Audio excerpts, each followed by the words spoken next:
بسم اللہ الرحمن الرحیم۔ بلال وائس کے تمام موجود دوستوں کو السلام علیکم۔ ایک عاشق رسول جن کے ہاتھ مکہ معظمہ میں ایک کافر ولید نامی رہتا تھا۔ اس کا ایک سونے کا بت تھا جسے وہ پوجا کرتا تھا۔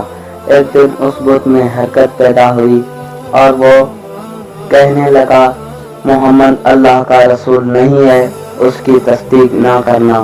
معاذ اللہ۔ ولید بڑا خوش ہوا اور باہر نکل کر اپنے دوستوں سے کہا مبارکباد، آج میرا معبود بولا ہے اور صاف صاف اس نے کہا ہے کہ محمد اللہ کا رسول نہیں ہے۔ یہ سن کر لوگ اس کے گھر آئے تو دیکھا کہ واقعی اس کا بت یہ جملے دوہرا رہا ہے۔ وہ لوگ بھی بہت خوش ہوئے اور دوسرے دن ایک عام اعلان کے ذریعے ولید کے گھر میں ایک بہت بڑا اجتماع ہو گیا تاکہ اس دن بھی لوگ بت سے وہی جملہ سنیں۔ جب بڑا اجتماع ہو گیا تو ان لوگوں نے حضور صلی اللہ علیہ وآلہ وسلم کو بھی دعوت دی تاکہ حضور صلی اللہ علیہ وسلم بھی بت کے منہ سے وہی بکواس سن جائیں۔ چنانچہ حضور صلی اللہ علیہ وسلم تشریف لائے تو بت بول اٹھا، اے مکہ والو، خوب جان لو کہ محمد اللہ کے سچے رسول ہے، ان کا ہر ارشاد سچا ہے اور ان کا دین برحق ہے۔ تم اور تمہارے بت جھوٹے ہیں، گمراہ اور گمراہ کرنے والے ہیں۔ اگر تم اس سچے رسول پر ایمان نہ لاؤ گے تو جہنم میں جاؤ گے۔ پس عقل مندی سے کام لو اور اس سچے رسول کی غلامی اختیار کر لو۔ بت کا یہ وعظ سن کر ولید بڑا گھبرایا اور اپنے معبود کو پکڑ کر زمین پر دے مارا اور اس کے ٹکڑے ٹکڑے کر دیے۔ حضور صلی اللہ علیہ وسلم فاتحانہ طور پر واپس ہوئے تو راستے میں ایک گھوڑے سوار جو سب پوش تھا حضور سے ملا۔ اس کے ہاتھ میں تلوار تھی جس سے خون بہہ رہا تھا۔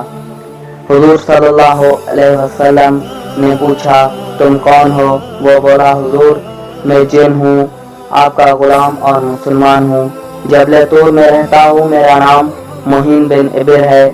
میں کچھ دنوں کے لیے باہر گیا ہوا تھا، آج گھر واپس آیا تو میرے گھر والے رو رہے تھے۔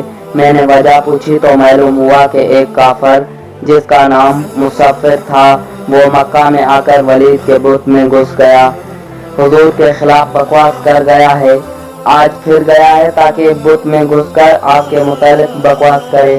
یا رسول اللہ، مجھے سخت غصہ آیا، میں تلوار لے کر اس کے پیچھے دوڑا اور اسے راستے میں قتل کر دیا، اور پھر میں خود ولید کے بت میں گھس گیا اور جو کچھ کہا وہ میں نے ہی بولا ہے یا رسول اللہ۔